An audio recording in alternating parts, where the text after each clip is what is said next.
కాణిపాక వరసిద్ధి వినాయక ఆలయం గురించి మీకు తెలుసా?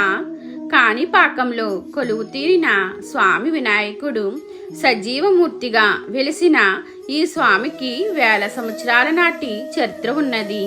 స్వామి అప్పటి నుండి ఇప్పటి వరకు సర్వాంగ సమేతంగా పెరుగుతుంటారు.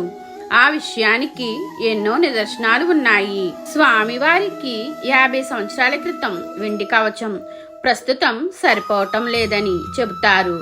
భక్తులను బ్రోచే స్వామిని వరసిద్ధి వినాయకునిగా భక్తులు వ్యవహరిస్తారు. స్వామివారి విగ్రహం నీటిలో కొద్దిగా మునిగి ఉంటుంది. ఎంత త్రవ్వినా స్వామివారి తుది మాత్రం కనుగొనలేకపోయారు. స్వామివారికి నిత్యం అష్టోత్తర పూజలతో పాటు పండుగ పర్వదినాలలో ప్రత్యేక పూజలు నిర్వహిస్తారు. వినాయక చవితికి ఉత్సవాలను ఘనంగా నిర్వహిస్తారు.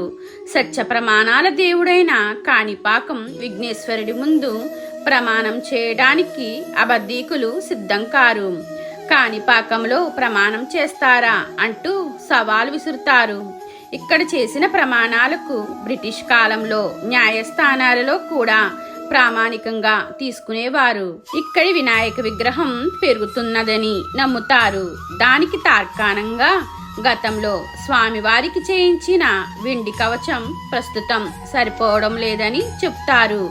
గతంలో ఈ ఆలయ ఆదాయము లక్షల్లో ఉండగా ప్రస్తుతం సంవత్సరాదాయం 1 కోటి పైనే ఉంటున్నది. ప్రతి ఏటా వినాయక చవితి నాడు ప్రారంభమయ్యే బ్రహ్మోత్సవాలు 21 రోజుల పాటు సాగుతాయి.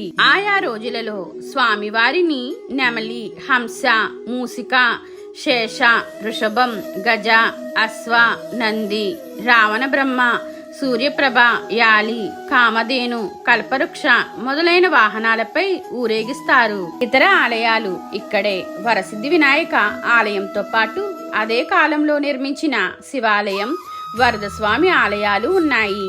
స్వామివారి ఆలయాన్ని వాయువ్య దిశలో మరకదాంబిక సమేత మణికంఠేశ్వర స్వామి ఆలయం, ఈశాన్య దిశలో వరదస్వామి ఆలయం ఉన్నాయి. ప్రధాన ఆలయ ప్రాంగణంలోనే వీరాంజనేయ స్వామి ఆలయం, నవగ్రహ ఆలయాలు ఉన్నాయి. చరిత్ర ప్రకారం ఒకప్పుడు 3 అన్నదమ్ములు ఉండేవారు. వారు ముగ్గురు 3 రకాల అవిటితనాలతో బాధపడేవారు. ఒకరు గుడ్డి, ఇంకొకరు మూగ, మరొకరికి చెవుడు.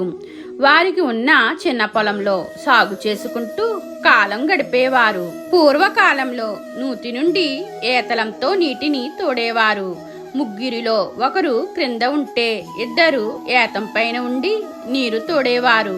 అలా ఉండగా ఒకరోజు నూతిలో నీరు పూర్తిగా అయిపోయింది. దానితో ముగ్గురిలో ఒకరు నూతిలో దిగి లోతుగా తవ్వటం మొదలు పెట్టాడు.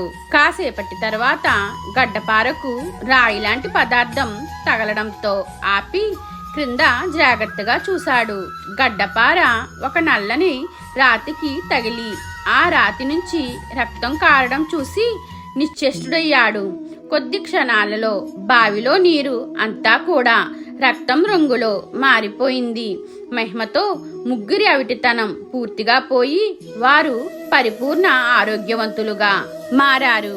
ఈ విషయం విన్న చుట్టుప్రక్కల గ్రామస్తులు తండోపతండాలుగా నూతి వద్దకు చేరుకుని ఇంకా లోతు త్రవ్వటానికి ప్రయత్నించారు. వారి ప్రయత్నం ఫలించకుండానే శ్రీ శ్రీ శ్రీ వినాయక స్వామి వారి స్వయంభూ విగ్రహం ఊరే నీటి నుండి ఆవిర్భవించింది. ఈ మహిమ చూసిన ప్రజలు ఆయనే స్వయంభుడు అని గ్రహించి చాలా కొబ్బరికాయ నీటితో అభిషేకం చేశారు. ఈ కొబ్బరి నీరు 1 ఎకరం పావు దూరం చిన్న కాలువలా ప్రవహించింది. దీన్ని కాణిపరకం అనే తమిళ పదంతో పిలిచేవారు. రాను రాను కాణిపాకంగా పిలవసాగారు. ఈ రోజుకి ఇక్కడ స్వామివారి విగ్రహం నూతిలోనే ఉంటుంది. అక్కడ ప్రాంగణంలోనే ఒక బావి కూడా ఉన్నది. దానిలో స్వామివారి వాహనము ఎలుక ఉన్నది. అక్కడ స్వామివారికి మనకిష్టమైన పదార్థం ఏదైనా వదిలివేస్తే అనుకున్న కోరిక నెరవేరుతుందని ప్రసిద్ధి. మీకు ఈ వీడియో నచ్చినట్లయితే జై గణేష అని కామెంట్ చేయండి.